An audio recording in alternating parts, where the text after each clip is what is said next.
4 दिन भयो 4 दिन भयो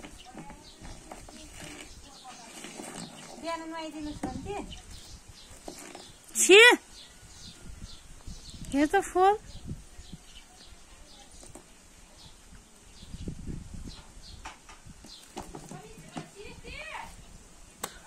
छ्या खा अब फेरि भन्नुस् त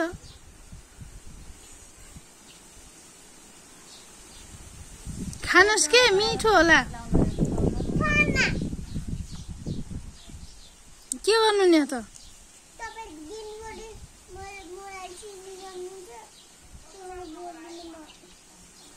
दिनभरि मोबाइल के गरिरहनुहुन्छ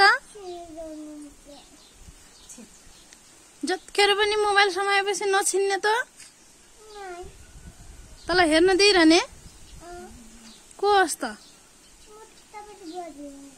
यस्ता भजन चाहिएको छैनन् मलाई छैन चाहिए जतिखेर पनि मोबाइल मोबाइल भन्ने हुन्छ र तैँले म पढ्छु भनिस् कहिले पढ्ने हैनस् नपढ्ने पछि भाँडा धुन जा भैँसीको मल फाल्न जा